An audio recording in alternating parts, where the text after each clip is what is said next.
ఎందుకంటే మన పనితీరు బట్టి మనం బాగా చేస్తే they will look at us again. Andhra వైపు చూస్తారు. కేరళ న్యాచురల్ గా అనేక కారణాల వల్ల కేరళ అనేది ఎమర్జ్ అయింది health care provider. But Andhra రాష్ట్రం ఇప్పుడు రావాలంటే మీ అందరి పైన కూడా ఈక్వల్లీ బాధ్యత ఉంది. సో నేను కూడా అందరిని కోరేది ఒక పట్టుదల, ఒక కమిట్మెంట్ తో పనిచేయాలి. చెల్లి అనింది చాలా ఇబ్బందులు ఎదుర్కొన్నారు. ఇక్కడ కొంతమంది చాలా ఇబ్బందులు కూడా ఎదుర్కొని ఉన్నవారు ఉన్నారు. అది దేవుడి పరీక్ష అమ్మా. అందరికి ఏమనుకుంటారంటే జీవితం అనేది స్ట్రైట్ లైన్ ఎవ్వరికి ఉండదమ్మా. నా జీవిత ప్రయాణం చూడండి, 2019 నుంచి 24 వరకు చూడండి. హైయెస్ట్ ఆఫ్ ద హైయెస్ట్ చూసా, లోయెస్ట్ ఆఫ్ ద లోయెస్ట్ చూసా. కానీ ఒకటే అనుకున్నా, ఒక లక్ష్యం పెట్టుకున్నా, నేను ఇది సాధించాలి. అది సాధించాలంటే నేను ఏం చేయాలి? నా లక్ష్యం ఏంటి? చంద్రబాబు నాయుడు గారు ముఖ్యమంత్రి. ఎందుకంటే దారి తప్పిన రాష్ట్రం సరైన దారిలో ఆయన ఒక్కడే పెట్టగలుగుతాడు.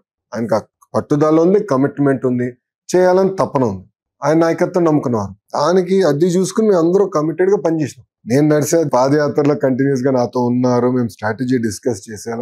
ఫీల్డ్ లో కూడా ఉన్నప్పుడు ఎవ్రీడే ఈవినింగ్ 6:30, 7 కి పూర్తయిన గంటన్నర గురించి మాడుకున్నాను సరదాగా, ఏం చేస్తే బాగుంటుందా. అందుకే నాకు కూడా అర్థమైంది ఆంధ్ర రాష్ట్రంలో యువకుల ఆస్పిరేషన్స్ ఏంటని.